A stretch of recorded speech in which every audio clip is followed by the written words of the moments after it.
الحمد لله رب العالمين والصلاة والسلام على أشرف الأنبياء والمرسلين نبينا محمد وعلى آله وصحبه ومن تبعهم بإحسان إلى يوم الدين. رب زدني علما رب اشرح لي صدري ويسر لي أمري اللهم علمني من لدنك علما اللهم آتني فهما ووحيا وحفظا وتأويلا. اللهم اغفر لجميع العلماء من المفسرين والمحدثين والفقهاء ولكل من خدم الدين ونصره ونشره ودعا إليه وجاهد في سبيلك بماله ونفسه. اللهم يا حي يا قيوم اللهم إنا نسألك علما نافعا وعملا صالحا ورزقا حلالا. ரசூலுல்லாஹ் ஸல்லல்லாஹு அலைஹி வஸல்லம் அவர்களுடைய வாழ்க்கை வரலாறை சுருக்கமாக நாம் படித்து வருகிறோம்.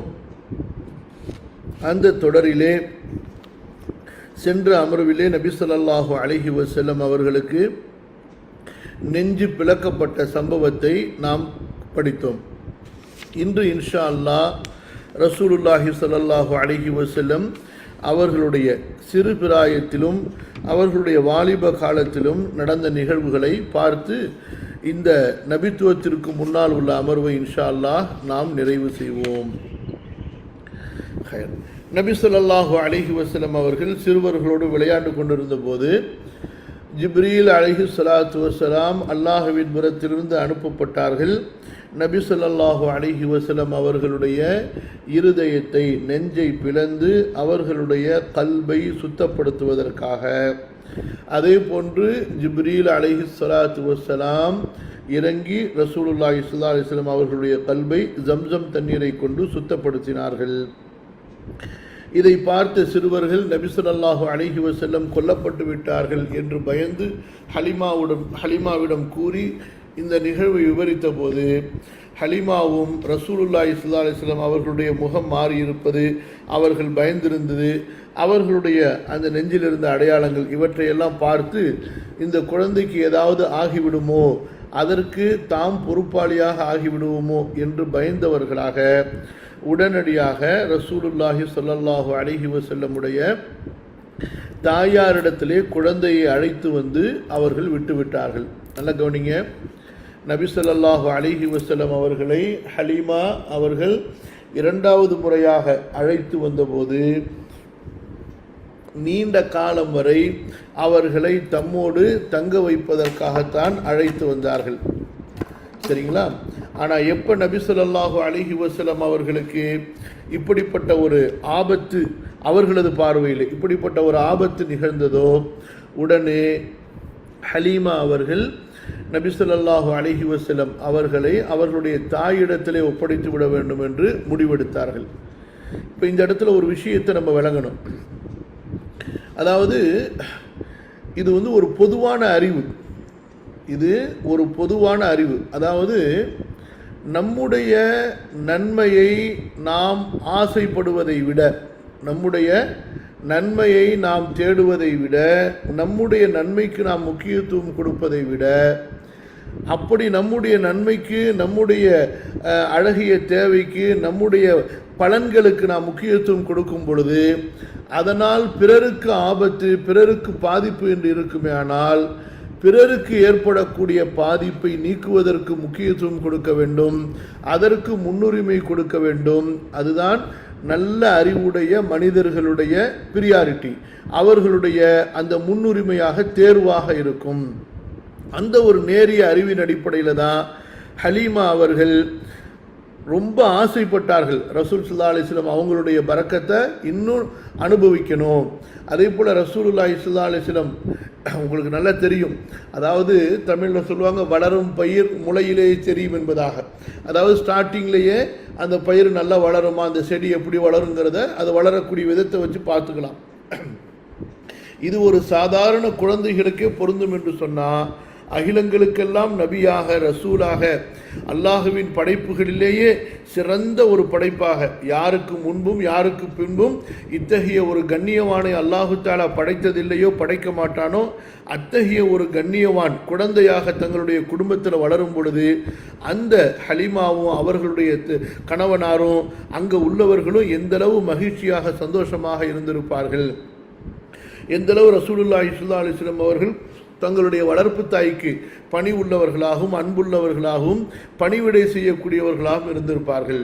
இப்போ இதெல்லாம் வைத்து பார்க்கும் பொழுது ஹலீமா அவர்களுடைய ஒவ்வொரு நாளுமே அவர்களுக்கு ஒரு பெருநாளை போன்று தான் இருந்திருக்கும்.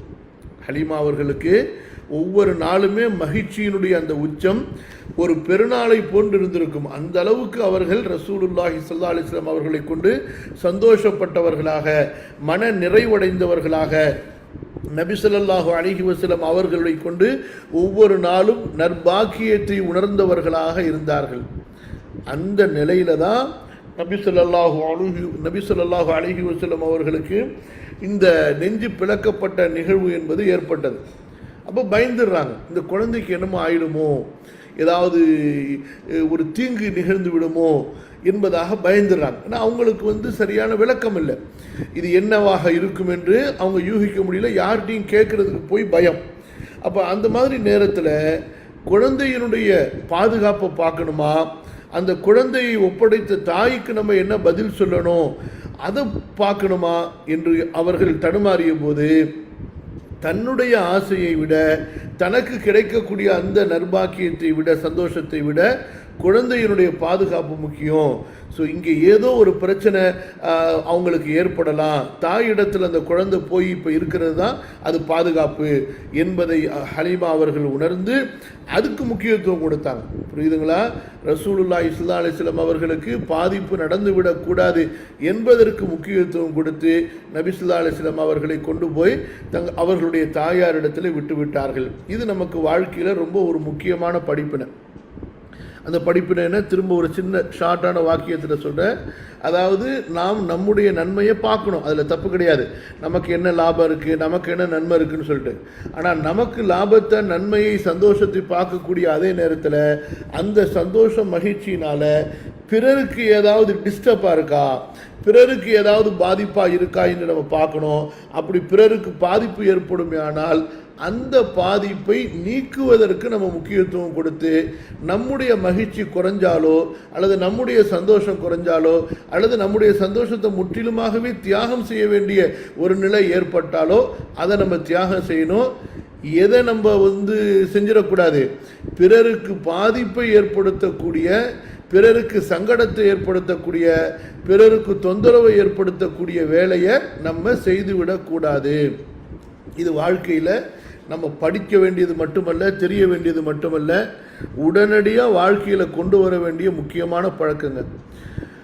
நம்மள அதிகமான பேர் ரொம்ப சுயநலவாதியாக இருப்பாங்க. கணவன் ஒரு சமயத்தில் இருக்கலாம், அல்லது மனைவி ஒரு சமயத்தில் இருக்கலாம். பெரும்பாலும் பெற்றோர் பிள்ளைகளில் பிள்ளைகள் சுயநலவாதியாக இருப்பாங்க, பெற்றோர் பொதுநலவாதியாக இருப்பாங்க. அதாவது பிள்ளைகளுடைய நலனை தான் அக்கறை கொள்வாங்க.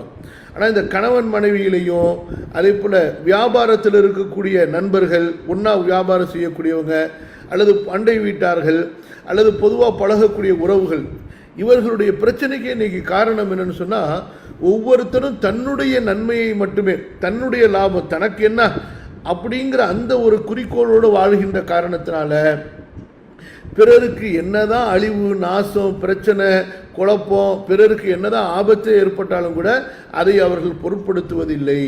இது ரொம்ப ஒரு கெட்ட குணம், இஸ்லாமில் வெறுக்கப்பட்ட ஒரு குணம். அந்த அரபு மக்களிடத்திலையும் சரி, அதே போல் பொதுவாக ஒரு பகுத்தறிவோட நேரிய சிந்தனையோட அல்லாஹ்வுடைய உள்ளச்சத்தோடு யார் இருந்தாலும் சரி, அவர்கள் இப்படி செய்ய மாட்டாங்க. அப்படி இருப்பதோடு இஸ்லாம் என்ற மார்க்கம் நமக்கு கொடுக்கப்பட்டு இஸ்லாமும் நமக்கு இதை வழிகாட்டி இருக்கும்போது நம்ம எப்படி நடந்துக்கணும், எப்படி நம்ம இருக்கணுங்கிறத நம்ம ரொம்ப கவனமாக இருக்கணும். அது விஷயத்தில் ரொம்பவும் நம்ம உஷாராக இருக்கணும், அலட்சியம் அறவே கூடாது. அனைவரும் புரிஞ்சிருக்குன்னு நினைக்கிறேன் இன்ஷா அல்லாஹ். அப்போ அந்த அடிப்படையில் ஹலீமா அவர்கள் என்ன செய்தார்கள், ரசூலுல்லாஹி ஸல்லல்லாஹு அலைஹி வஸல்லம் அவர்களை கொண்டு தாயாரிடத்திலே ஒப்படைத்து விட்டார்கள். சரி, நபி ஸல்லல்லாஹு அலைஹி வஸல்லம் 6 வயசிலிருந்து தங்களுடைய நபி ஸல்லல்லாஹு அலைஹி வஸல்லம் அவர்கள் 6 வயது வரைக்கும் தங்களுடைய தாயாரிடத்தில் தான் வளர்ந்தாங்க. 2 வருஷம் பூர்த்தி ஆகும்போது கொண்டு வந்து குழந்தைய கொடுக்குறாங்க. அதுக்கப்புறம் திரும்ப வாங்கிட்டு போகிறாங்க. ஒரு சில மாதங்களில் இந்த பிரச்சனை நடக்குது. உடனே கொண்டு வந்து கொடுத்துட்றாங்க. அப்போ ஏறக்குறைய 3வது வயசு ஸ்டார்டிங் ஆனதிலிருந்து 6வது வயசு முழுமை அடைகின்ற வரை அல்லது அதனுடைய பாதி வரை தாயாரிடத்தில் தான் இருக்கிறாங்க. ஒரு நாள் நபி ஸல்லல்லாஹு அலைஹி வஸல்லமுடைய தாயார் அவர்களுக்கு அதாவது என்ன மனசில் பட்டது என்று சொன்னால், தங்களுடைய கணவனாருடைய கபரை ஜியாரத்து செய்து வர அவர்கள் ஆசைப்பட்டார்கள். அப்போ அரபு உலகத்தில் இந்த கபர்களை ஜியாரத்து செய்யக்கூடிய இறந்தவர்களுடைய கபருக்கு போய் அந்த கபரை வந்து பார்த்து வரக்கூடிய பழக்கம் அரபுகளிடத்தில் முற்காலத்திலிருந்து இருந்திருக்குது. ஸோ அப்படி அதனால தான் அவர்களுக்கு அப்படியே கொஞ்சம் கொஞ்சமாக அந்த கபரில் போய் உட்கார்றது, அந்த கபருக்கு வந்து அதில் நல்லவர்களாக இருந்தார்களே ஆனால் அங்கே சில சடங்குகளை செய்கிறது, இப்படியாக ஷிர்க்குகள் உருவாகியிருக்குது.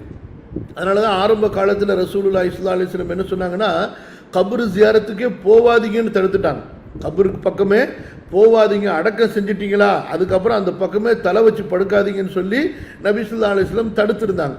அப்புறம் சஹாபாக்களுக்கு ஈமான்னா என்ன, இஸ்லாம்னா என்ன, எப்படி நம்ம இருக்கணும், கபருக்கு கொடுக்க வேண்டிய மரியாதை என்ன, கபரிடத்தில் செய்யக்கூடாத செயல்கள் என்ன, எந்தெந்த செயல்களெல்லாம் ஷிர்கில் கொண்டு போய் விட்டுடும் அப்படி என்பதை அவர்கள் நல்ல முறையில் படித்து கொண்டதற்கு பிறகு நபி ஸல்லல்லாஹு அலைஹி வஸல்லம் சொன்னாங்க, குன்து நஹைதுக்கும் அன் ஜியாரத்தில் குபூர் அலா ஃபஸூருஹா ஃபஇன்னஹா துதக்கிருல் ஆஹிரா. நீங்கள் கபர்களுக்கு செல்ல வேண்டாம் என்று நான் உங்களை தடுத்து கொண்டிருந்தேன். இப்போ நீங்கள் கபருக்கு போகலாம், அனுமதிக்கப்பட்டிருக்கு, அது உங்களுக்கு மறுமையை ஞாபகம் ஊட்டும் என்று ரசூல் ஸல்லல்லாஹு அலைஹி வஸல்லம் சொன்னாங்க. அப்போ இந்த காலத்திலேயே நம்ம பார்த்தோமே ஆனால் இன்று ஷிர்க்குகளும் அதே போல் ஷிர்க்குக்கு நெருக்கமான சடங்குகளும் கபர்களுடைய ஜியாரத்தில் நடக்கின்ற காரணத்தினால பொதுவான கபர்களுக்கு நீங்கள் போகலாம் என்று மக்களுக்கு அறிவுறுத்தலாம். ஆனால் எது தர்காவாக, குப்பாவாக, கோபுரமாக, கட்டிடமாக கட்டப்பட்டிருக்குதோ அந்த கபர்களுக்கு நீங்கள் போகவே போகாதீங்க. அது ஈவன் ஒரு அறியப்பட்ட ஒரு பெரிய இமாமுடைய கபராக இருந்தாலும் சரி. கவனிங்க, ஸோ எந்த இடங்களுக்கு போவதன் மூலமாக ஷிர்க்குகள், அதாவது அதில் போய் நம்ம சிக்கிக்கொள்வதற்கு சான்ஸ் இருக்குமோ அந்த மாதிரி இடங்களை நம்ம தவிர்க்கணும். இப்போ அந்த ஒரு தர்காவுக்கு போகிறீங்க, உங்கள் ஊர் நாகூர் அல்லது நாகூர் பக்கத்தில் காரைக்கால் அல்லது ஏதாச்சும் ஒரு ஊருக்கு போகிறீங்க. ஸோ அந்த பக்கமாக ஒரு சொந்தக்காரங்களை சந்திக்க போகிறீங்க. ஸோ ஒரு பெரிய மகான் அடங்கி இருக்கிறாரு, உள்ளார போமேன்னு போகலாமா? போகக்கூடாது. வெளியிலேருந்தே நம்ம சலாம் சொல்லிவிட்டு அந்த இடத்த கடந்து போயிடணும். ஏனென்று சொன்னால் அங்கே போய் அவங்க செய்யக்கூடிய அந்த ஷிர்கான சடங்குகள்னால ஒருவேளை பலவீனமான நம்முடைய உள்ளங்கள் பாதிப்படைய வாய்ப்பு இருக்குது. ரெண்டாவது, அங்கே நடக்கக்கூடிய ஷிர்க்குகளை நம்ம கண்டிக்காமல் நம்ம வாய் மூடி போனோம் என்று சொன்னால் நாமும் அந்த ஷிர்க்குகளை அனுமதித்த ஏற்றுக்கொண்ட ஒரு பாவத்துக்கு ஆளாகிறோம். அப்படி இல்லை, நம்மளை பார்க்குறவங்க என்ன சொல்லுவாங்க, இந்த இன்னார் கூட வந்தார், தர்காவுக்கு வந்துட்டு போனார், அவரும். அப்போ அவங்க ஏற்கனவே அந்த தப்புகளை செய்கிறதுனால இந்த தப்புகளை செய்கிறதுக்கு தான் நாமும் அங்கே வந்தோம் என்பதாக அவர்கள் தவறாக எண்ணிக்கொள்வார்கள். தமிழில் சொல்லுவாங்கள்ல, பனைமரத்துக்கு கீழே நின்று பால் குடித்தாலும் சரி, மக்கள் என்ன சொல்லுவாங்க, கல் குடித்தான்னு தான் சொல்லுவாங்க. ஸோ அதனால தான் நபி ஸல்லல்லாஹு அலைஹி வஸல்லம் சொன்னாங்க, இத்தகு மவாதிஅத் துஹம், எந்த இடங்களில் போகிறதுனால சந்தேகங்கள் வருமோ உங்கள் மேலே அந்த இடங்களை நீங்கள் தவிர்த்து கொள்ளுங்கள்னு சொல்லி. அப்போ இந்த ஜியாரத்து போகக்கூடிய பழக்கம் அரபுகளிடத்தில் முந்தைய காலத்திலேயே இருந்துச்சு. அந்த அடிப்படையில் தான், அதாவது தங்களுடைய உறவுகளை சந்திப்பதற்காக போகக்கூடிய வழக்கமுள்ளவங்களாக இருந்தாங்க. அதற்கு பிறகு மத அடையாளங்களை கொண்டு அறியப்பட்ட தங்களுடைய மத தலைவர்கள் அந்த மாதிரி உள்ளவங்களை போய் அவங்க ஜியாரத்து செய்ய போனாங்க. அங்கேருந்து தான் ஷிர்க் வந்துச்சு. இங்கே ஆமினா அவர்கள் எதுக்காக வேண்டி போகிறாங்கன்னு சொன்னால், தன்னுடைய கணவனாருடைய கபரை ஜியாரத்து செய்கிறதுக்காக வேண்டி. கணவனார் எங்கே இறந்துருந்தாங்க, வியாபாரத்துக்கு போயிட்டு வரும் பொழுது, ஏன்னா ஆமினா அவர்கள் வந்து மதினாவில் திருமணமானவங்க தானே, மதினாவுடைய பெண்ணு தானே. அதனால தான் நபி ஸல்லல்லாஹு அலைஹி வஸல்லம் அவருடைய தாய்மாமன்கள் எல்லாம் பனு நஜ்ஜார், மதினாவை சேர்ந்தவர்கள். அங்கே தங்கிட்டு அங்கே வரும் பொழுது தான் அப்துல்லா அவர்கள் மதினாவில் நோய்வாய்ப்பட்டு இறந்தார்கள் என்பதை முந்தைய அமர்வுகளை நம்ம பார்த்தோம். அப்போ தங்களுடைய கணவனார் ஜியாரத் செய்கிறதுக்காக அவங்க போகும் பொழுது நபி ஸல்லல்லாஹு அலைஹி வஸல்லம் அவங்கள கூப்பிட்டுக்கிட்டாங்க. அதே போல் தங்களுடைய அடிமை பெண் உம்மு ஐமனை கூப்பிட்டுக்கிட்டாங்க. அதே போல் அப்துல் முத்தலிப் அவங்கள அதாவது அப்துல் முத்தலிப் யார் வேணும்? நபி ஸல்லல்லாஹு அலைஹி வஸல்லம் அவங்களுடைய பாட்டனார்னா அப்துல் முத்தலிபுடைய புள்ள தானே அப்துல்லா மாமனார். ஆமாம், அவங்களையும் கூப்பிட்டுக்கிட்டு அவங்க போகிறாங்க. உங்களுக்கு தெரியும், மக்காலிருந்து மதீனா ஏறக்குறைய 500 கிலோமீட்டர், 450லேருந்து 500 வரைக்கும். இப்போ அங்கே போய் கொஞ்ச நாள் தங்கிட்டு திரும்பவும் அவங்க பயணமானார்கள். அப்படி வரும்பொழுது தான் அவர்களுக்கு நோய்வாய் ஏற்பட்டு மக்காவுக்கு மதீனாவுக்கும் இடையில் உள்ள அபுவாங்கிற இடத்துல ரசூலுல்லாஹுடைய அம்மாவும் இறந்து போயிடுறாங்க. புரியுதா? இப்போ எத்தகைய ஒரு சோதனை ஏற்பட்டிருக்கும். தங்களுடைய தந்தையுடைய கபரை ஜியாரத் செஞ்சுட்டு திரும்பும் பொழுது தங்களுடைய தாயையும் ரசூலுல்லாஹி ஸல்லல்லாஹு அலைஹி வஸல்லம் அவர்கள் இழந்தார்கள். இப்போ அடுத்த நிலைமை என்ன மாறுது?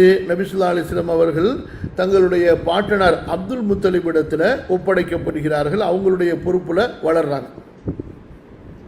இப்போ நபி ஸல்லல்லாஹு அலைஹி வஸல்லம் அவர்கள் பருவ வயது அடையலை. அப்போ தந்தையை இழந்துட்டாங்க, ஆல்ரெடி அனாதையாக இருந்தாங்க. இப்போ தாயையும் அவர்கள் இழந்து விட்டார்கள். அப்துல் முத்தலிப் நபி ஸல்லல்லாஹு அலைஹி வஸல்லம் அவர்கள் மேலே ரொம்ப பாசத்தையும் ரொம்ப ஒரு பிரியத்தையும் அவர்களுக்கு கொடுத்து அழகான முறையில் வளர்த்து வந்தார்கள். மற்ற தங்களுடைய பிள்ளைகளுக்கு அதாவது கொடுக்கக்கூடிய அந்த முக்கியத்துவத்தை விட, அந்த அன்பை விட நபி ஸல்லல்லாஹு அலைஹி வஸல்லம் அவர்களுக்கு மிகுந்த அன்பையும் பாசத்தையும் கொடுத்து வளர்த்தாங்க. எந்த நிலையிலையும் அவங்கள தனிமையில் விட்டு அந்த கவலைகளை அவர்கள் நினைத்து பார்க்கும்படி ஆகிவிடாமல் தங்களுடைய அவங்க அப்துல் முத்தலிப் வைத்திருந்தார்கள். மற்ற எல்லாருக்கும் கொடுக்கக்கூடிய முக்கியத்துவத்தை விட நபி ஸல்லல்லாஹு அலைஹி வஸல்லம் அவர்களுக்கு மிகுந்த முக்கியத்துவம் கொடுத்தார்கள். சரியா? இப்போ ஒரு விஷயத்தை கவனிங்க. இந்த குழந்தைகள் மீது பாசம், அதே போல பேரப்பிள்ளைகள் மீது பாசம் என்பது இது ஒரு இயற்கையாக அல்லாஹு தஆலா படைத்த ஒன்று. இது குறித்து அல்லாஹு தஆலா குர்ஆன்லேயே சொல்கிறான். ஆனால் அரபு மக்களிடத்தில் இது ரொம்ப அதிகமாகவே இருந்துச்சு. எது? பிள்ளைகள் மீது உண்டான பாசம் என்பதும் பேரப்பிள்ளைகள் மீது உண்டான பாசம் என்பதும், அதே போல் பிள்ளைகளுக்கு தந்தை மீது உண்டான அந்த மரியாதை என்பதும் பாட்டன்கள் மீது உண்டான மரியாதை என்பதும் ரொம்பவே ஒரு அதிகமாக இருந்துச்சு. அரபுகளிடத்தில் நிறைய நல்ல பழக்கங்கள் இருந்துச்சு. அந்த நல்ல பழக்கங்களில் ஒன்று தான் பெற்றோரை மதிப்பது, தங்களுடைய குடும்பத்தில் உள்ள மூத்தவர்களை மதிப்பது. நம்முடைய சமுதாயத்திலேயும் சில குடும்பங்களில் இது ரொம்ப சிறப்பான முறையில் இருக்கும்.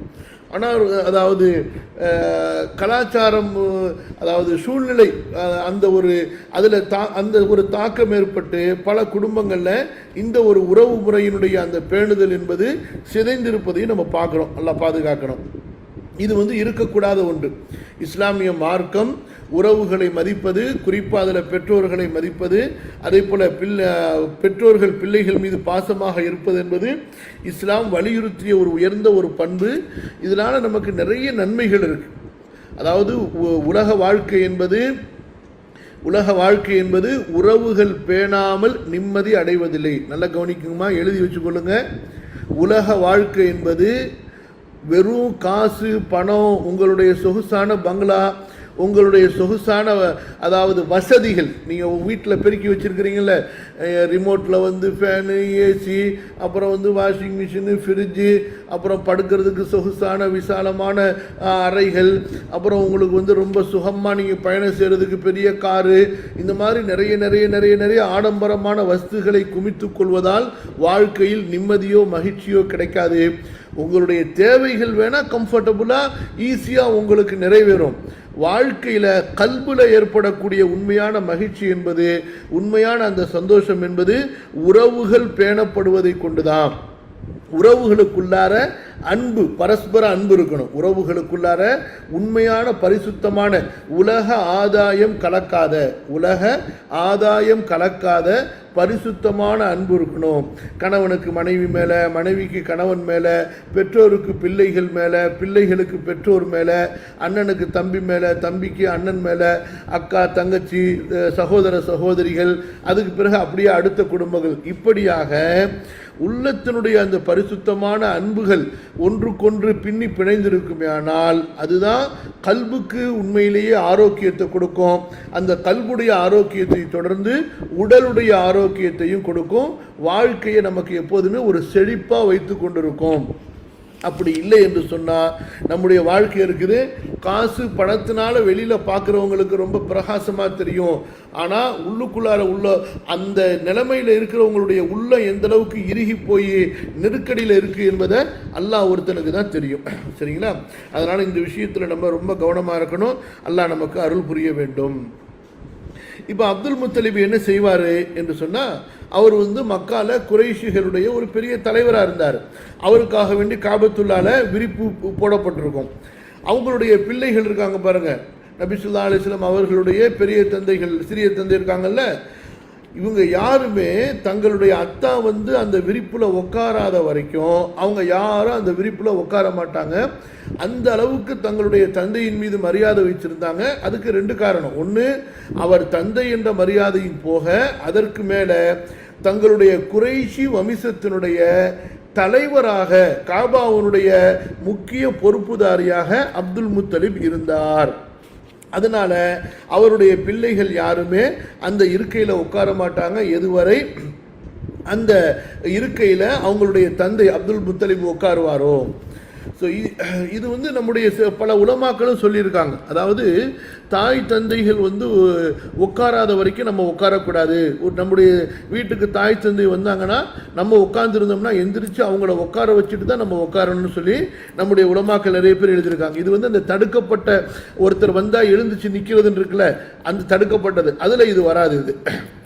ஆனால் இன்றைக்கி அத்தா அம்மா முன்னாடியே கால் நீட்டிக்கிட்டு உட்கார்றது, அத்தா அம்மா என்னென்னமோ நடக்குது. அவ்வளோதான். கேட்டால் இதெல்லாம் மாடர்ன் உலகம், இது நவீன கலாச்சாரம், இது என்னென்னமோ சொல்கிறாங்க. என்னமோ அல்லாஹ்க்கு தான் வெளிச்சம். சரிங்களா? நீங்கள் என்ன அந்த காலத்திலே இருக்கிறீங்க அப்படிம்பாங்க. அந்த காலம் இந்த காலம் இல்லைங்க. எல்லா காலத்திலையும் ஒழுக்கம் என்பது, பண்பு என்பது, மரியாதை என்பதும், அன்பு என்பதும், பாசம் என்பதும் ஒன்று தான். ஏன்னா மனிதனுடைய குணங்கள் தான் மாறிக்கிட்டு இருக்கு. ஆனால் ரசூலுல்லாஹி ஸல்லல்லாஹு அலைஹி வஸல்லம் இருந்தாங்கல்ல, அவங்க என்ன செய்வாங்கன்னா, விளையாண்டு கொண்டு அந்த விரிப்பில் போய், சின்ன பிள்ளை தானே, போய் உட்காந்துருவாங்க. அப்போ மற்றவங்கள்லாம் ஒழுக்கத்தை கற்றுக் கொடுக்கும் விதமாக நபி ஸல்லல்லாஹு அலைஹி வஸல்லம் அவர்கள் அந்த விரிப்பிலிருந்து கிளப்ப முயற்சி பண்ணுவாங்க. அப்துல் முத்தலிப் வந்தவொன்னே அதில் உட்கார விடலான்னு சொல்லிட்டு. ஆனால் இது தூரத்திலிருந்து அப்துல் முத்தலிப் பார்த்துட்டாருன்னு சொன்னால் அவர் என்ன செய்வார், என்னுடைய அருமை பேரரை விட்டு விடுங்கள், அல்லாவின் மீது ஆணையாக அவருக்கென ஒரு தனித்தன்மை இருக்கிறது, தரூஹு ஃபஇன்னலஹு ஷஅனா என்று கூறி தான் உட்காரலைனா கூட பரவாயில்ல, அவரை அந்த விரிப்பிலே அப்துல் முத்தலிப் உட்கார வைப்பார்கள். அல்லது தான் உட்கார்ந்துருந்தாங்கன்னு சொன்னால் அந்த விரிப்பில் அவங்கள நபி ஸல்லல்லாஹு அலைஹி வஸல்லம் அவர்களை உட்கார வைத்துக்கொண்டு அவர்களுடைய முதுகை தடவி கொடுப்பார்கள். நபி ஸல்லல்லாஹு அலைஹி வஸல்லம் அவங்க விளையாடுறது, அவங்க பேசுறது, அவர்களுடைய அசைவுகளை கொண்டு அப்துல் முத்தலிப் ரொம்ப சந்தோஷப்படுவார். சரிங்களா? இப்படியாக நபி ஸல்லல்லாஹு அலைஹி வஸல்லம் அவர்களுக்கு 8 ஆண்டுகள் 2 மாதங்கள் 10 நாள்கள் ஆகின. அப்போது பாட்டனார் அப்துல் முத்தலிப் மக்காவில் மரணமடைந்தார். அல்லாஹ் அக்பர். நபி ஸல்லல்லாஹு அலைஹி வஸல்லம் பிறக்கிறதுக்கு முன்னாடி தந்தை இறந்து விட்டார்கள். நபி ஸல்லல்லாஹு அலைஹி வஸல்லம் அவர்களுடைய 6வது வயதில் அவங்களுடைய அம்மா இறந்துட்டாங்க. அவங்களுடைய 8வது வயசு பூர்த்தியாகி 9வது வயசு ஓடிக்கொண்டிருக்கும் பொழுது அப்போ அவங்களை வளர்த்து கொண்டிருந்த அப்துல் முத்தலிப் பாட்டனாரும் இறந்து விட்டார். அப்போ ரசூலுல்லாஹி ஸல்லல்லாஹு அலைஹி வஸல்லம் அவர்கள் தங்களுடைய தந்தையோடு உடன் பிறந்த மூத்த சகோதரராகிய அபூ தாலிப் அவர்களுடைய பராமரிப்பிலே வந்துவிட்டார். அப்போ இதை யார் வசியத் செஞ்சுட்டு போகிறாங்க? அப்துல் முத்தலிபே தங்களுடைய மகனார் அபூ தாலிப் இடத்துல இந்த ரசூல் ஸல்லல்லாஹு அலைஹி வஸல்லம் அவங்கள வளர்க்கக்கூடிய பொறுப்பை விட்டு செல்கிறார்கள். இந்த இடத்துல நம்ம ஒரு சின்ன பிரேக் எடுப்போம். என்ன, அல்லாஹ் சுப்ஹானஹு வ தஆலா யாரை எந்த அளவு சோதிக்கிறானோ, நம்முடைய உலமாக்கள் சொல்லுவாங்க, யாரை எந்த அளவு அல்லாஹு தஆலா சோதிக்கிறானோ அவர் அந்த சோதனையில் நிலை குலையாமல் உறுதியாக இருப்பாரேயானால், பொறுமையாக இருப்பாரேயானால், அல்லாஹுடைய விதியை பொருந்தி கொண்டவராக, அல்லாஹ்விற்கு நன்றி செலுத்தக்கூடியவராக தன்னுடைய நாவிலிருந்து அதிருப்தியாக அல்லாஹ் தானும் அதிருப்தி கொண்டு அல்லாஹையும் அதிருப்திப்படும்படியான எந்த ஒரு சொல்லையும் சொல்லாமல் அல்லாஹுவை புகழ்ந்தவராகவும் அல்லாஹ்வுடைய விதியை ஏற்றுக்கொண்டவராகவும் இருப்பாரேயானால் கண்டிப்பாக அல்லாஹ் சுப்ஹானஹு வ தஆலா இவர் சிறு வயதில் சந்தித்த இவர் சிறு வயதில் எதிர்கொண்ட அந்த ஒவ்வொரு கஷ்டத்துக்கும் சிரமத்துக்கும் பிரச்சனைக்கும் சோதனைக்கும் பதிலாக இவருடைய பின்னால் வாழ்க்கையில் மிகப்பெரிய நன்மைகளை அல்லாஹு தஆலா தருவான். இது ஒரு வரலாற்றில் ஒரு பெரிய ஒரு உண்மை யதார்த்தமாக இருக்குது. நபி ஸல்லல்லாஹு அலைஹி வஸல்லம் நமக்கு எல்லா விஷயத்திலையும் முன்மாதிரிங்கிற அடிப்படையில் இந்த விஷயத்தை நம்ம நபி ஸல்லல்லாஹு அலைஹி வஸல்லமுடைய வாழ்க்கையிலேயே நம்ம பார்க்கலாம். அதனால தான் நம்ம முஸ்லிம்களை பொறுத்த வரைக்கும் ஒருவருடைய மரணம் அவர் எவ்வளவுதான் தனக்கு மிகப்பெரிய பேர் உபகாரியாக மிகப்பெரிய ஒரு நெருக்கமானவராக இருந்தாலும் கூட அவரை விடவெல்லாம் நமக்கு அல்லாஹு தஆலா பேர் உபகாரியாக பேர் உதவியாளனாக மிக நெருக்கமானவனாக இருக்கிறான். அவன் என்றும் மரணிக்காத உயிருள்ளவனாக இருக்கிறான். அதனால் அவனை கொண்டு நம்ம திருப்தி அடைவோம், அவனை கொண்டு நாம் மன நிறைவடைவோம். மனிதர்களில் நமக்கு எவ்வளவுதான் நெருக்கமானவங்க இறந்து விட்டாலும் கூட நாம் நிலை குலையக்கூடாது. அது நம்முடைய உள்ளத்தை தடுமாற வைத்து விடக்கூடாது. அது நம்மை பலவீனப்படுத்தி விடக்கூடாது, நம்முடைய உள்ளத்தை பலவீனப்படுத்தி விடக்கூடாது. கண்டிப்பாக இந்த ஒவ்வொரு பிரச்சனையிலையும் இந்த ஒவ்வொரு இழப்பிலையும் எனக்கு அல்லாஹுவின் புறத்திலிருந்து நற்கூலி இருக்கிறது. அல்லாஹ் எனக்கு ஒரு பெரிய நன்மையை நாடி இருக்கிறான். இந்த சோதனையை அல்லாஹு தஆலா எனக்கு இலகுவாக்கி கொடுப்பான். இந்த சோதனையிலிருந்து அல்லாஹ் எனக்கு ஒரு நன்மையை ஏற்படுத்தி கொடுப்பான். என்னை அல்லாஹ் பாதுகாப்பான். இப்படியாக ஒரு அடியான் அல்லாஹுவை சார்ந்து விடுவானேயானால், அல்லாஹுவின் மீது நம்பிக்கை வைத்து விடுவானேனால், அந்த அடியானை வளர்ப்பதற்கு அவனை உருவாக்குவதற்கு அதுபோன்று அவனுக்கு என்னென்ன செய்யணுமோ எல்லாத்துக்கும் அல்லாஹ் பொறுப்பாளனாக ஆகிவிடுகிறான். நீங்கள் அப்படியே நபி ஸல்லல்லாஹு அலைஹி வஸல்லம் அவர்களுக்கு பிறகு சஹாபாக்கள், அப்புறம் தாபிஈன்கள், இமாம்கள், ஹதீஸ்கலை அறிஞர்கள், ஃபிக்ஹ் சட்டக்கலை அறிஞர்கள், இப்படி நீங்கள் எடுத்து பார்த்தீங்கன்னு சொன்னால் எனக்கு நான் படித்த வகையிலேயே கொஞ்சம் படித்ததுலேயே பார்த்தீங்கன்னா எத்தீமாக வாழ்ந்த அந்த சிறு குழந்தைகள், அந்த சிறு பிராயத்தில் அவர்கள் அல்லாஹுவோடு தங்களை இணைத்து கொண்ட போது பிற்காலத்தில் மிகப்பெரிய இமாம்களாக மாறியிருக்கிறார்கள். நம்ம ஹதீஸ் படிக்கிறோம் பாருங்க, ஹதீஸ் கிதாபிலேயே மிகப்பெரிய ஒரு சிறந்த கிதாபா சஹீஹுல் புகாரி, முஹம்மது பின் இஸ்மாயில் அல் புகாரி, அவர் அப்படித்தாங்க, அனாதை தான் அவர். அதே போல் ஃபிக்ஹ் சட்டக்கலையிலேயே, அதாவது சட்டங்களை உருவாக்கி சட்டங்களை எப்படி எடுக்க வேண்டும் என்ற அடிப்படைகளை உருவாக்கி மிகப்பெரிய இமாம்களிடத்திலே கல்வி படித்து இன்று உலகத்தில் மிகப்பெரிய ஒரு மதுஹபுக்கு வழிகாட்டியாக இருக்கக்கூடிய இமாம் முஹம்மது பின் இத்ரீஸ் அஷ்-ஷாஃபிஈ ரஹிமஹுல்லா, அவங்க சின்ன பிள்ளையிலேயே அனாதை. இந்த மாதிரி ஒரு பெரிய லிஸ்ட்டை நம்ம கொண்டு போகலாம். எதற்கு? அனாதைகளாக இருந்து உருவானவர்கள். அதனால் நான் அனாதையாகணும்னு யாரும் ஆசைப்படக்கூடாது. அல்லாஹ் அக்பர், அது கஷ்டம். அது அல்லாஹ் கொடுத்துட்டான். எப்போதுமே நல்லா விளங்கி கொள்ளுங்க, சோதனையை ஆசைப்படக்கூடாதுங்க, சோதனைக்கு துவா செய்யக்கூடாது. யூசுப் அலைஹிஸ்ஸலாம் என்ன பண்ணாங்க? யா அல்லாஹ், இந்த பொம்பளைங்க பிரச்சனை தாங்க முடியல, அல்லாஹ் நான் சிறைக்காது போயிடுறேன்னாங்க. அல்லாஹ்ட்ட எப்படி துவா கேட்டுருந்துருக்கணும் அவங்க? நபி ஸல்லல்லாஹு அலைஹி வஸல்லம் சொல்கிறாங்க, யா அல்லாஹ் என்னை பாதுகாத்துக்குன்னு துவா கேட்டிருந்தா அல்லாஹ் கண்டிப்பாக பாதுகாத்திருப்பான். ரப்பி சிஜ்னு அஹப்பு இலைய மிம்மா யதுஊனனி இலைஹி, யா அல்லாஹ் இந்த பெண்கள் என்னை தூண்டுவதிலிருந்து எனக்கு நீ சிறையே எனக்கு விருப்பமானது. அல்லாஹ் சரி, சிறை தானே உங்களுக்கு விருப்பம், போங்கன்னு சொல்லி ஜெயிலுக்கு அல்லாஹ் தஆலா அனுப்பிட்டான். அப்போ நபி ஸல்லல்லாஹு அலைஹி வஸல்லம் என்ன சொல்கிறாங்க? சலுல்லாஹல் ஆஃபியா, அல்லாஹ்விடத்தில் ஆஃபியத்தை கேளுங்க. சோதனையை நாம கேட்கக்கூடாது. சோதனை வந்து விட்டால், பிரச்சனை வந்து விட்டால், குழப்பம் வந்து விட்டால், கஷ்டம் வந்து விட்டால், நெருக்கடி வந்து விட்டால், அந்த நேரத்தில் மனசை நம்ம உறுதிப்படுத்திக்கணும், மனசை நம்ம தைரியப்படுத்திக்கணும், மனசை நம்ம வலிமையாக்கி கொள்ளணும். குறிப்பாக அந்த நேரத்தில் கல்புல கெட்ட எண்ணம் வராமல் பாதுகாத்துக்கணும். இந்த நாவுனால் அல்லாவை ஏசும்படியான எதையும் செய்திடக்கூடாது. குறிப்பாக பெண்களாக இருக்கிறவங்களுக்கு இந்த இடத்துல நான் அழுத்தி உபதேசம் செய்கிறேன். என்ன செஞ்சிடறாங்க, பெரும்பாலும் காஃபிரான பெண்களை போல, யாரெல்லாம் உனக்கு கண் இல்லையா, என் வீட்டில் தான் இந்த சோதனையை நீ இறக்கணுமா, உனக்கு உலகத்தில் எங்களை விட்டால் யாருமே கிடைக்கலையா, நான் என்ன உனக்கு அநியாயம் பண்ணேன், நான் எவ்வளவு உனக்கு பண்ணியிருக்கிறேன், எத்தனை உம்ரா பண்ணியிருக்கிறேன், எத்தனை ஹஜ்ஜு பண்ணியிருக்கிறேன், நான் எவ்வளவு தர்மம் பண்ணியிருக்கிறேன், நான் குரான் ஓதுறேன், அப்படி இப்படின்னு இவங்க நன்மையெல்லாம் சொல்லி காட்டி அல்லாஹ் வாழ்க்கையில் நன்மையே செய்யாத மாதிரி இவங்களுக்கு அல்லாவை குறை சொல்லி திட்டுன்னு திட்டிவிட்டு கடைசியில் திட்டி திட்டி திட்டி திட்டி ஓஞ்சதுக்கு பிறகு சரி அல்லாஹ் உன் விதி என்ன பண்ணுறது, நான் பேசாமல் இருக்கிறேன் அப்படின்னு சொல்லுவாங்க. ஃபுல்லாக அல்லாவை திட்டுறதெல்லாம் திட்டிவிடுவாங்க, ஏசுறதெல்லாம் ஏசிப்பிடுவாங்க. கடைசியில் சரிம்பாங்க. நபி ஸல்லல்லாஹு அலைஹி வஸல்லம் என்ன சொல்கிறாங்க, இது வல்ல பொறுமை, அஸ்ஸப்ரு இன்த ஸதமத்தில் ஊலா, முதல் திடுக்கத்தில் அந்த முதல் அதிர்வுல பொறுமையாக இருக்கணும், அதுதான் பொறுமைன்னு சொல்கிறாங்க. புரியுதுங்களா? அதனால் பெண்கள் இந்த விஷயத்தில் ரொம்ப கவனமாக இருக்கணும். ஹதீஸுகள்லையும் பெண்களை குறித்து நபி ஸல்லல்லாஹு அலைஹி வஸல்லம் அவங்க ரொம்ப கடுமையான முறையில் எச்சரிக்கை செஞ்சுருக்கிறாங்க. இந்த ஒப்பாரி வைக்கிறது, தலைமுடியை விரிச்சு போட்டுக்கிட்டு அழுவுறது, அதே போல் நெஞ்சில் அடிச்சுக்கிறது, அதே போல் அல்லாஹ்வை குறை சொல்கிறது, ஏசுறது, காலங்களை திட்டுறது, தன்னுடைய விதியை திட்டுறது, இதெல்லாம் பெரும்பாலும் பெண்களிடத்தில் நிகழக்கூடிய அறியாமை காரியங்களாக இருக்கின்றன. அவற்றிலிருந்து ஈமான் கொண்ட சகோதரிகள் பெண்கள் ரொம்ப கவனமாக இருக்கணும். ரசூலுல்லாஹி ஸல்லல்லாஹு அலைஹி வஸல்லம் அவங்களுடைய சோதனையை நம்ம பார்க்குறோம்.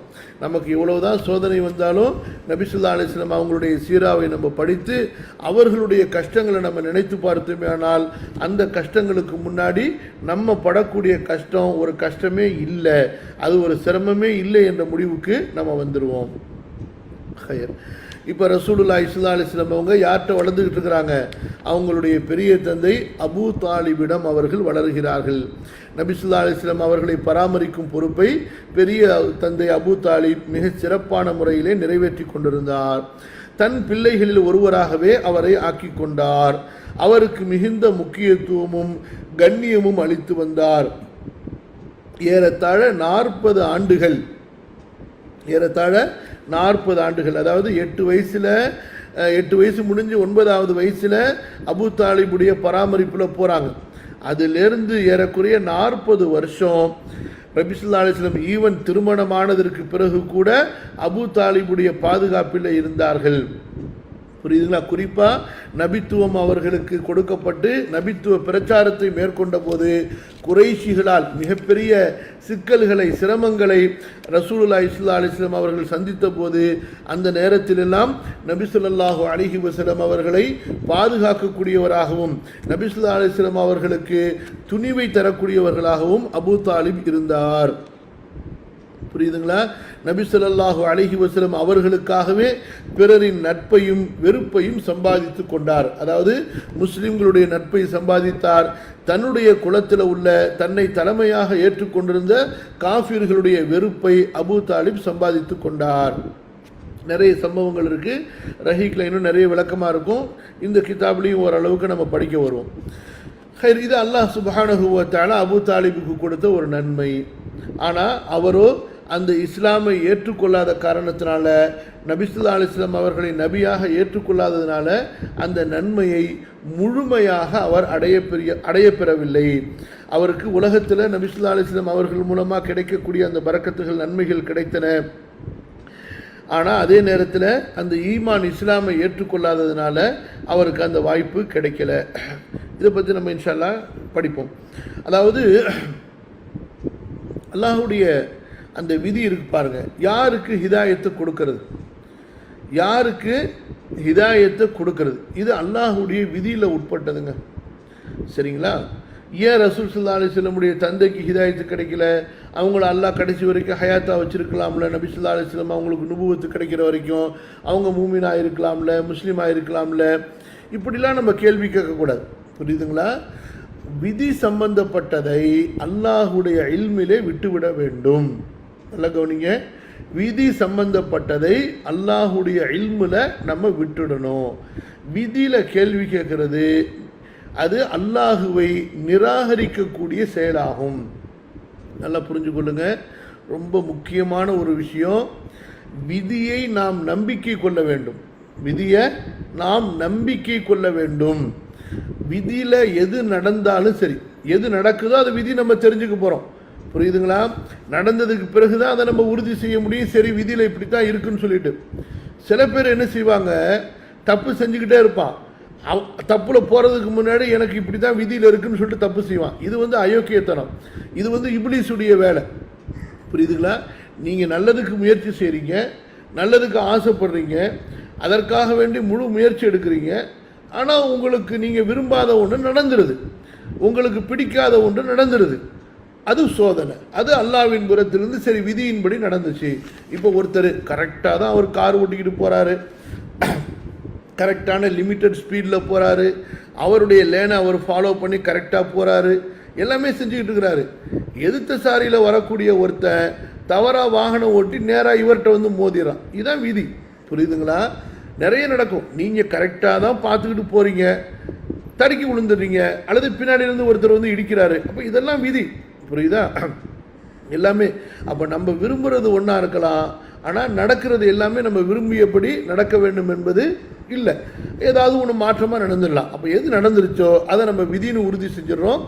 அந்த நேரத்தில் தான் அல்லாஹு தாலா நமக்கு மிகப்பெரிய ஒரு டெஸ்ட்டை கொடுக்குறான். இவன் எப்படி நடந்துக்கிறான், முதல்ல பொறுமையாக இருக்கிறானா, இதில் தன்னுடைய தவறு என்ன என்பதை பார்த்து திருத்திக் கொள்கிறானா, என்னை அவன் பொருந்தி கொள்கிறானா, இந்த தீமையிலிருந்து என்னிடத்தில் பாதுகாப்பு தேடுறானா, இதற்கு நல்ல பிரதிபலனை பகரத்தை என்னிடத்தில் எதிர்பார்க்கிறானா, ஆசைப்படுறானா அப்படின்னு அல்லாஹு தாலா பார்க்குறான். இதெல்லாம் அந்த அடியான் செய்து விடுவானேனால் அல்லாஹ் அவனுக்கு பெஸ்ட்டானதை கொடுத்துருவான், ரொம்ப பெஸ்ட்டை கொடுத்துருவான். ஆனால் நமக்கு இதெல்லாம் எதுவுமே விளக்கம் ஒன்றும் மார்க்க அறிவும் இல்லை, விளக்கமும் இல்லை. இதுக்கு மாற்றமாக நம்ம செஞ்சிடறதுனால இழப்புக்கு மேலே இழப்பும், அல்லாஹ்வுடைய கோபத்துக்கு மேலே கோபமுமாக தான் நமக்கு ஆகி போயிடுது. அல்லாஹ் பாதுகாக்கணும். புரியுதுங்களா? இப்போ இந்த அபு தாலிபை பொறுத்த வரைக்கும் அவர் ஈமானை ஏற்றுக்கொள்ளாத ஒரு மனிதராக இருந்தாலும் கூட அவர் இஸ்லாமை, அதாவது அந்த குறைஷி மக்களுக்கு மத்தியில் ரசூல் ஸல்லல்லாஹு அலைஹி வஸல்லம் அவர்கள் பரப்புவதற்கு, அந்த தாவாவை செய்வதற்கு மிகப்பெரிய ஒரு உறுதுணையாக இருந்தார்.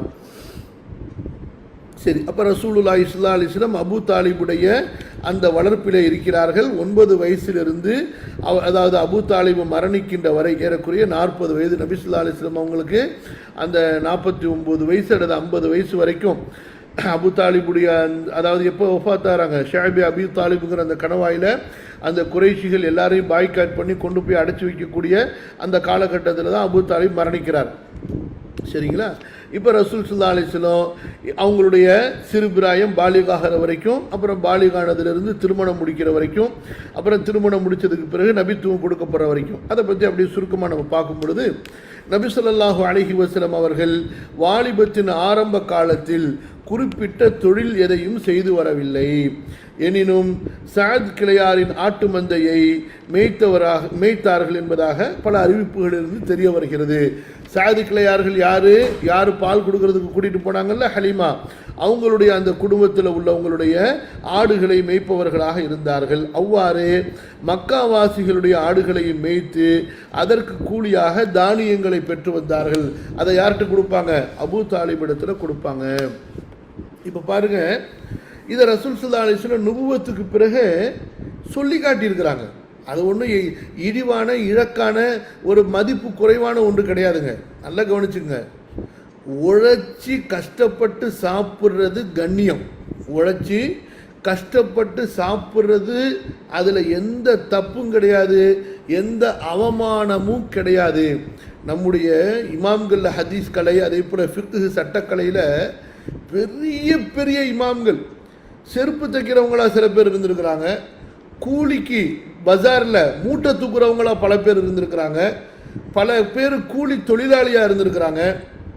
ஏன், இஸ்லாமுடைய 4வது கலீஃபா ரசூலுல்லாவுடைய மகனார், சொர்க்கத்தினுடைய தலைவி ஃபாத்திமாவுடைய கணவனார் அலி ரலியல்லாஹு அன்ஹு அவர்கள் யகூதிகளுடைய தோட்டங்களுக்கு சென்று தண்ணீர் இறைத்து கொடுத்து விட்டு பேரித்தம்பழங்களை கூலியாக வாங்கி கொண்டு வந்து தங்களுடைய மனைவி ஃபாத்திமாவுக்கும் தங்களுடைய பிள்ளைகள் ஹசனுக்கும் கொடுக்கக்கூடியவர்களாக இருந்தார்கள்.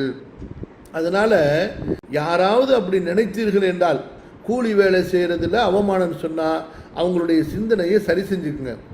எது தெரியுமா அவமானம்? ஊரை ஏமாத்துறது தான் அவமானம். இந்த ஆட்டையை போடுறது தொப்பியை போடுறதுன்னு சொல்லுவாங்களே, மற்றவங்களை ஏமாற்றி மற்றவங்களுடைய காசில் வாழ்கிறது வளர்றது இருக்குது, அதுதான் அவமானம். மற்றவங்களுக்கு சுமையாக இருக்கிறது இருக்குல்ல, அதுதான் அவமானம். சில பேர் இருப்பாங்க ரொம்ப படிச்சிருப்பாங்க, வெளியில் வந்து பெரிய குடும்பத்தில் பிறந்தவங்கன்னு இருப்பாங்க. அவங்க எப்படின்னு சொன்னால், எங்களுக்கு நல்ல பெரிய ஜாப் கிடைச்சாதான், எங்களுக்கு வந்து இந்த ஒயிட் காலர்னு சொல்லுவாங்கள்ல, அழுக்காகாத அந்த மாதிரி ஜாப் கிடைச்சாதான் போவோன்னு சொல்லிவிட்டு வேலைக்கு போகாமல் தெண்டை தீவிட்டியா வீட்டுக்கும் குடும்பத்துக்கும் சுமையா அவங்கள்ட்ட காசை வாங்குறது, இவங்கள்ட்ட காசை வாங்கி செலவு பண்ணுறது, இப்படி ஊர் ஃபுல்லாக கடன் வாங்கி செலவு பண்ணிக்கிட்டு நான் சம்பாரித்து கொடுத்துட்றேன், எனக்கு பிஸ்னஸ் வரப்போகுது, நான் அது செய்ய போகிறேன் இது செய்ய போகிறேன்னு சொல்லிட்டு ஊரை ஏமாற்றிக்கிட்டு இருப்பாங்க. இதுதான் அவமானம், இதுதான் கேவலம், இதுதான் மட்ட ரகமான புத்தி. புரியுதுங்களா? அல்லாஹ் பாதுகாக்கணும், அல்லாஹ் பாதுகாக்கணும். உழைச்சி கஷ்டப்பட்டு சம்பாதிக்கிறதுல எந்த அவமானமும் கிடையாது. ரசூலுல்லாஹி ஸல்லல்லாஹு அலைஹி வஸல்லமுடைய மனைவி ஸைனப் பின்த் ஜஹ்ஷ், அவங்கள விடவா இந்த உலகத்தில் கண்ணியமானவர்களெல்லாம் இருக்க முடியும்? அன்சாரிகளுடைய வீடுகளில் வேலை செய்து அதற்கு கிடைக்கக்கூடிய ஊதியத்தை வாங்கி வருவார்கள், அதை அவர்கள் தர்மம் செய்வார்கள். புரியுதுங்களா? ரசூல் ஸல்லல்லாஹு அலைஹி வஸல்லமுடைய மரணத்துக்கு பிறகு. அதனால் வேலை செய்கிறதுல எந்த இழிவும் கிடையாது. எது இழிவு? பிறரை ஏமாத்துறது இழிவு, பிறருடைய காசில் வாழ்கிறது இழிவு, பிறருக்கு சுமையாக இருந்து வாழ்கிறது இழிவு. அதாவது தன்னுடைய தேவைக்காக வேண்டி உழைக்காமல் கஷ்டப்படாமல் ஊரெல்லாம் கடன் வாங்கிட்டு செலவு பண்ணுறாங்களா இல்லையா, அது இழிவு.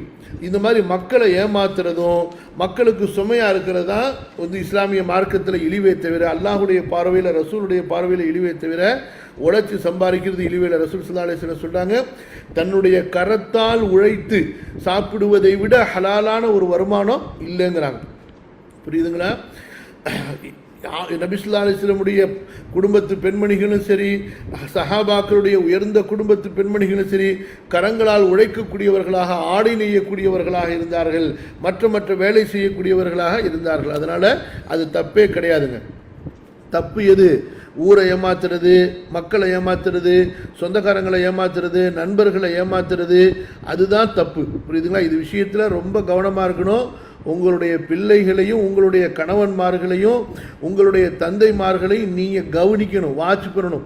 என்னுடைய கணவன் ஊரை ஏமாத்துறாரா, என்னுடைய கணவன் ஊர் காசில் வாழ்கிறாரா, என்னுடைய கணவன் வந்து யாருக்கு கடன் கொடுக்கணும், என்னுடைய கணவன் வந்து யாருக்கு மோசடி பண்ணியிருக்கிறாரு, யாரை ஏமாத்திருக்கிறாரு அப்படின்னு இருந்துச்சுன்னா, அவருடைய வீட்டை விற்று அவருடைய வாகனத்தை விற்று அந்த கடனை அடைக்காத வரைக்கும் அவரை வீட்டுக்குள்ளார விடாதீங்க. புரியுதுங்களா?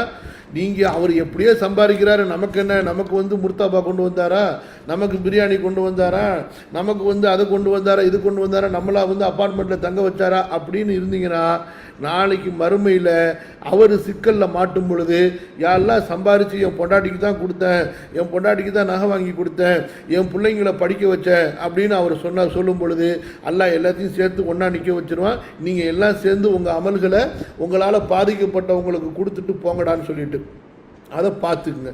இந்த உலகத்தில் நீங்கள் தப்பிச்சிடலாம், கோர்ட்டோ போலீஸோ அல்லது மற்றவங்களோ உங்களை வந்து கண்ட்ரோல் பண்ண முடியாமல் பலவீனமாயிடலாம். அல்லாஹுவை யாருமே பலவீனப்படுத்திவிட முடியாது. ரொம்ப ஜாக்கிரதையாக இருக்கணும்.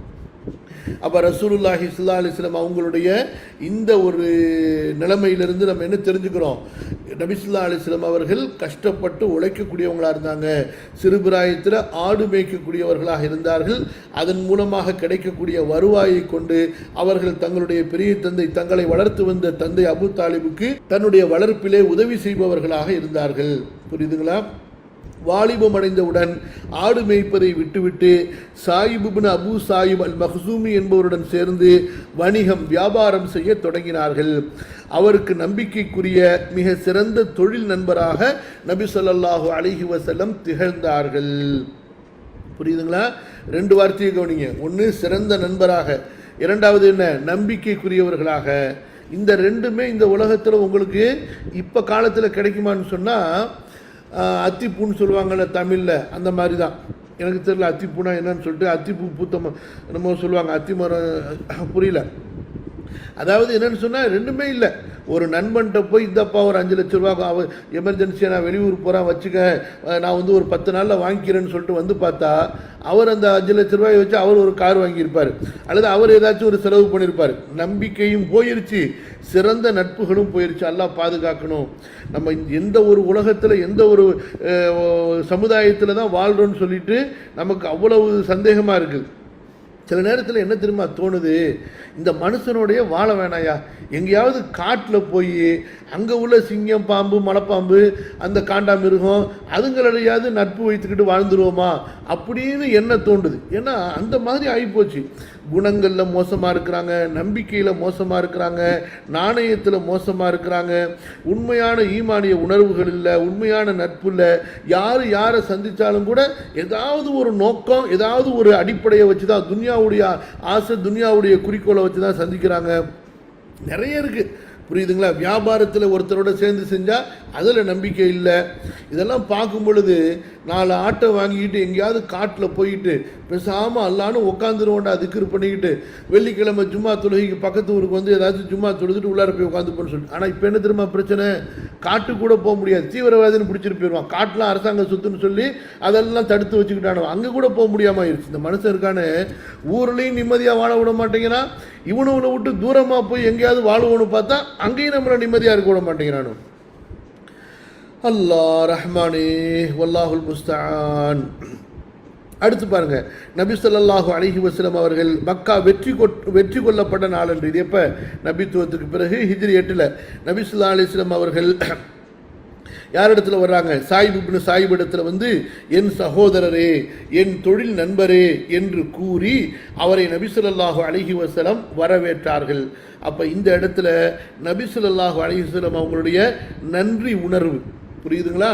அந்த சாயிப் இப்னு சாயிப் தான் கஷ்ட காலத்தில் தன்னிடத்தில் எந்த முதலும் இல்லாத காலத்தில் தன்னை வளர்த்து ஆளாக்கி தனக்கு ஒரு வியாபார பார்ட்னராக தன்னை சேர்த்து கொண்டார்ல, அந்த வஃபா, அந்த தேங்க்ஃபுல், ஃபெய்த்ஃபுல், அதை நபி ஸல்லல்லாஹு அலைஹி வஸல்லம் என்ன செய்கிறாங்க, அவங்க ஒரு பெரிய கிங்காகி, பெரிய அதிபராகி, வெற்றி கொள்ளப்பட்ட ஒரு பெரிய சமுதாயத்தினுடைய தலைவராக ஆகி அவங்க மக்காவுக்குள்ளார வரும்போது கூட தன்னுடைய அந்த நண்பரை போய் தேடி போய் சாயிப் இப்னு சாயிபை என் சகோதரரே, என் தொழில் நண்பரே அப்படின்னு சொல்லி வரவேற்கிறாங்க. இன்றைக்கி எப்படி தெரியுமா? உங்களோட படிச்சிருப்பாங்க, உங்களோட ஆரம்ப காலத்தில் ஒரு வெளிநாட்டுக்கு போய் கஷ்டப்பட்டு அவர் உங்களோட இருந்திருப்பார். ஆனால் அல்லாஹ்வுடைய விதி, நீங்கள் போய் அதே நிலைமையில் ஒரு இடத்துல கூலியாக வேலை செய்வீங்க. அவர் அப்படியே போய் கடைசியில் கீழே ஆரம்பித்தவர் பெரிய டவரில் போய் நிற்பார். கடைசியில் நீங்கள் ஃபோன் பண்ணால் கூட எடுக்க மாட்டார்.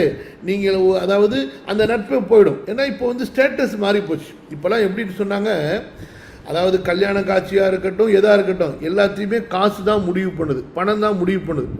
இமாம் இப்னு ஹஜர் ரஹ்மத்துல்லாஹி அலைஹி அந்த 4 காரணங்களுக்காக ஒரு பெண் மனம் முடிக்கப்படுகிறாள்னு வருதா இல்லையா, அந்த ஹதீஸுக்கு கீழே அந்த காலத்திலேயே சொல்கிறாங்க, அவங்களுடைய ஊரிலே சொல்கிறாங்க, ஒரு மனிதன் உயர்ந்த குடும்பமா இல்லையா என்பதை பணம் தான் அதாவது நிர்ணயிக்கிறது, காசை வச்சு தான் முடிவு செய்யப்படுகிறதுன்னு சொல்லிட்டு. புரியுதுங்களா? எந்த அளவுக்கு வந்து மக்களுடைய நிலைமை மாறி இருக்கு பாருங்க. அவங்களுடைய தாய் தந்தை எப்படியா இருந்தாங்க, அவங்களுடைய ஒழுக்கங்கள் எப்படியா இருந்துச்சு, குடும்ப பரம்பரை, இதெல்லாம் பார்க்கப்படாது. ஒருத்தன் அவனுடைய ஸ்டேட்டஸை முடிவு செய்கிறது என்ன? காசு, பணம். உங்களுடைய கல்வியை வைத்தோ, உங்களுடைய நல்லொழுக்கத்தை வைத்தோ, உங்களுடைய தக்குவாவை வைத்தோ உங்களை யாரும் பொண்ணும் கேட்க மாட்டாங்க, உங்கள்கிட்ட யாரும் பொண்ணும் எடுக்க மாட்டாங்க. உங்களை பொண்ணு கேட்குறதா இருந்தாலும் சரி, உங்கள்கிட்ட பொண்ணு எடுக்கிறதா இருந்தாலும் சரி, உங்களுக்கு பொண்ணு கொடுக்கறதா இருந்தாலும் சரி, உங்களுக்கு மாப்பிள்ளை கொடுக்கறதா இருந்தாலும் சரி, மக்கள் பார்ப்பது எதை மட்டும்தான்? What is the status in the economy? காசு இருக்கா, பங்களா இருக்கா, நல்ல வசதியா, எப்படி இருக்கிறாங்க, பல நாட்டில் வியாபாரம் வச்சுருக்கிறாங்களா, அப்படியே நெருங்கி வந்து கொஞ்சம் குழாய் பேசுவாங்க. காசு இல்லையா, அவ்வளோதான், அப்படியே போயிட்டே இருக்க வேண்டியது தான். புரியுதா? அந்த மாதிரி ஆகிப்போச்சு நிலைமை. யா அர்ஹமர் ராஹிமீன். நபி ஸல்லல்லாஹு அலைஹி வஸல்லம் அவர்கள் 25வது வயதில் ஹதீஜா ரலியல்லாஹு அன்ஹா அவர்களின் வணிக பொருட்களுடன் ஷாம் சென்றார்கள். இது கொஞ்சம் விரிவான சம்பவம், நம்ம அப்படியே சுருக்கமாக கொண்டு வந்துடுறோம். ஏன்னா உள்ளுக்குள்ளார நிறைய விஷயங்களை நம்ம தெரிய வேண்டியிருக்கிறதுனால. இது எப்படி, இதை பற்றி அறிஞர் வரலாற்று ஆசிரியர் இப்னு இஸ்ஹாக் சொல்லும் பொழுது, ஹதீஜா பின்த் ஹுவைலித் இவங்கள் சிறப்பும் வளமும் மிக்க வியாபார பெண்மணியாக திகழ்ந்தார். தன்னுடைய வியாபாரத்திற்காக ஆட்களை வேலைக்கு அமர்த்தி அதில் கிடைக்கும் லாபத்தினுடைய ஒரு பகுதியை அவர்களுக்கு கொடுப்பவர்களாக இருந்தார்கள். அப்போ இதுக்கு பேர் முராபஹான்னு சொல்லுவாங்க. புரியுதுங்களா? நபி ஸல்லல்லாஹு அலைஹி வஸல்லம் அவர்களின் வாய்மை, நம்பகத்தன்மை போன்ற நற்பண்புகளை பற்றி கேள்விப்பட்ட அன்னார் அவர்களை வரவழைத்து தன்னுடைய அடிமை மைசராவுடன் வணிகப் பொருட்களை கொடுத்து ஷாம் சென்று வியாபாரம் செய்து வாருங்கள் என்று அனுப்பி வைத்தார்கள். புரியுதுங்களா? அப்போ ரசூலுல்லாஹி ஸல்லல்லாஹு அலைஹி வஸல்லம் அவங்க நல்ல முறையில் வியாபாரம் செஞ்சு வந்தாங்கன்னா உங்களுக்கு மற்றவங்களுக்கு கொடுக்கறத விட சிறந்த பங்கை தருகிறேன் என்று சொல்லி அனுப்பினார்கள். நபி ஸல்லல்லாஹு அலைஹி வஸல்லம் அவர்களும் அதே போல் செய்து வியாபாரம் செஞ்சு ரொம்ப சிறப்பான லாபத்தை கொண்டு வந்தாங்க. அவங்களும் அதே போல் தன்னுடைய வாக்கை நிறைவேற்றினார்கள். இப்படியாக நபி ஸல்லல்லாஹு அலைஹி வஸல்லம் அவங்களுடைய வாலிப காலம் கடந்தது. சரிங்களா? ஸோ அடுத்து நபி ஸல்லல்லாஹு அலைஹி வஸல்லம் அவங்களுடைய திருமணம் இன்ஷா அல்லாஹ் அடுத்த அமர்விலே நாம் பார்ப்போம். அல்லாஹு தஆலா ரசூலுல்லாஹி ஸல்லல்லாஹு அலைஹி வஸல்லம் அவர்களுடைய அந்த வாழ்க்கை வரலாறை அறிந்து கொள்வதன் மூலமாக நம்முடைய ஈமானை பசுமையாக்குவானாக, வலிமையாக்குவானாக. நம்முடைய ஈமானிலே நல்ல உணர்வுகளையும் நல்ல வலிமையும் ஏற்படுத்துவானாக, நல்லறிவை தந்தருவானாக, நேர்வழியை தருவானாக. எல்லா விதமான வழிகேடுகள் குழப்பங்களிலிருந்து அல்லாஹு தஆலா நம்மை பாதுகாப்பானாக.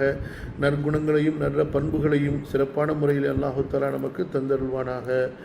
ஆமீன். பாரக்கல்லாஹு லீ வலக்கும். அஸ்ஸலாமு அலைக்கும் வரஹ்மத்துல்லாஹி வபரகாத்துஹு. இப்போ நம்முடைய பெண்கள் பெரும்பாலும் படித்தவங்களாக இருக்கிறாங்க, கல்வி கற்றவங்களாக இருக்கிறாங்க.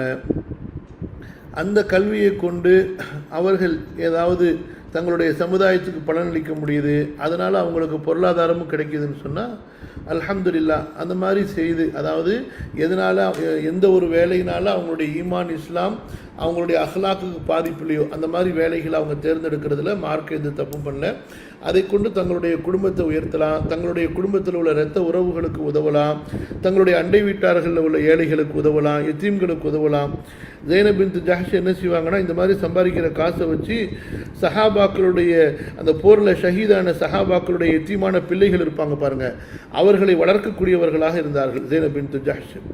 அதே போல் சஹாபாக்களில் நிறைய பேர் போரில் போய் கை கால்களை இழந்தவங்களாக இருந்தாங்கல்ல, அவர்களுக்கு உதவக்கூடியவர்களாக இருந்தார்கள்.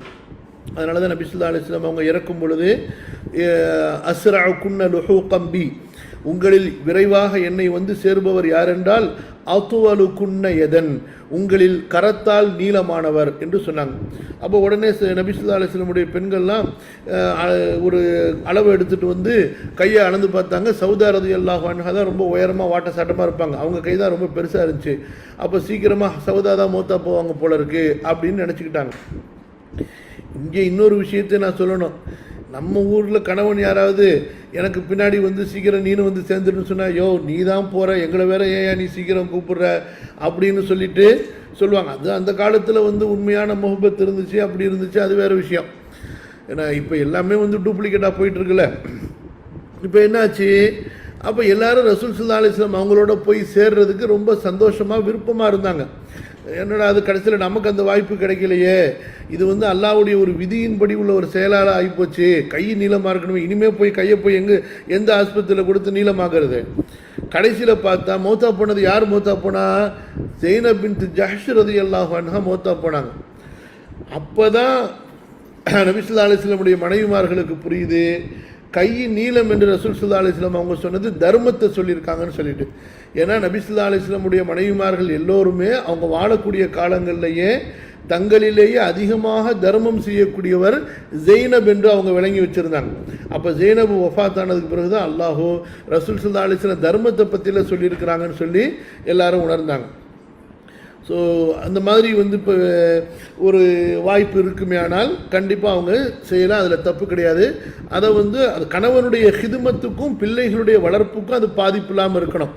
கணவனுடைய வருமானம் நிறைவாக இருந்து கணவனே தர்மத்துக்கு நிறைய கொடுக்குறாரு, அதே போல் பிள்ளைகளுடைய வளர்ப்புக்கு நிறைய நேரம் கொடுக்க வேண்டியதுக்குன்னு சொன்னால் அதுக்கு இடையூறாக வேலைக்கு போகிறேன்னு அடம்பிடிக்கக்கூடாது. புரியுதுங்களா? ஆமாம். ஸோ ஆல்வேஸ் வி ஹாவ் நம்ம பேலன்ஸ் பண்ணணும் எதையுமே. அதாவது ஒரு பக்கம் ஏற்றி ஒரு பக்கம் இறக்கிடக்கூடாது. கணவனுடைய ஹிதுமத்து, பிள்ளைகளுடைய வளர்ப்பு, குடும்பத்தினுடைய பொறுப்பு, அதே போல் இஸ்லாம் நமக்கு அனுமதிச்சிருக்கக்கூடிய அந்த உரிமைகள் எல்லாத்தையும் நம்ம கரெக்டாக பேலன்ஸாக கொண்டு போகணும் இன்ஷா அல்லாஹ். ஒரு ஏதோ கேள்வி கேட்டிருக்காங்க, கணவனுடைய பர்மிஷன் வேணுமா சதக்கா கொடுக்கறதுக்குன்னு சொல்லிட்டு. உங்களுடைய நீங்கள் சம்பாதிச்ச ஹலாலான செல்வமாக இருக்குமேனால் அதில் நீங்கள் அனுமதி கேட்க வேண்டிய அவசியம் கிடையாது. கணவன் அதே போல் உங்களுக்கு இது உனக்காக வேண்டி நான் சொந்தமாக்கிட்டேன் கொடுத்துட்டேன் அப்படின்னு சொல்லியிருந்தாலும் அதில் நீங்கள் அனுமதி கேட்க வேண்டியதில்லை. எந்த செல்வத்தை குடும்ப செலவுக்காக வேண்டி கொடுத்துருந்தாங்களோ அந்த செலவை நீங்கள் மிச்சம் பண்ணி சதக்கா பண்ண போகிறீங்கன்னு சொன்னால், நீங்கள் கொடுத்த செலவில் நான் இதை மிச்சம் பண்ணேன், இப்போ எனக்கு ஒரு தர்மத்துடைய ஒரு தேவை வந்திருக்குது, நான் இதை பண்ணலாமா அப்படின்னு கேட்கணும். மற்ற 2 நேரங்களில் கேட்க வேண்டிய அவசியம் இல்லை. ஒரு மஷூராவாக நீங்கள் செய்ய விரும்புனீங்கன்னா, அதாவது இந்த இடத்துல கொடுக்கலான்னு ஆசைப்படுறேன், இந்த இடம் கரெக்டு தானா, அப்படி வேணால் நீங்கள் ஒரு மஷூரா செய்யலாமே தவிர மஸ்ட் பர்மிஷன் அப்படிங்கிறது கிடையாது. ஏன்னா நபி ஸல்லல்லாஹு அலைஹி வஸல்லம் அவங்க அந்த பெருநாள் தொழுவ வச்சதுக்கு பிறகு பெண்களுக்கு போய் சதக்கா செய்யுங்கன்னு சொல்லும் பொழுது, அப்போ யாரும் நான் போய் எங்கள் கணவன்கிட்ட கேட்டுட்டு சதக்கா பண்ணுறேன், என் புருஷன் சொன்னார்னா நகையை கழட்டி கொடுக்குறேன்னு சொல்லலை. அந்த இடத்துல நகையை கழட்டி பொத்துன்னு போட்டுக்கிட்டு இருந்தாங்க. புரியுதா? அதெல்லாம் அவங்களுக்கு சொந்தமான நகைகள், அதனால் அவங்க அந்த மாதிரி செஞ்சாங்க.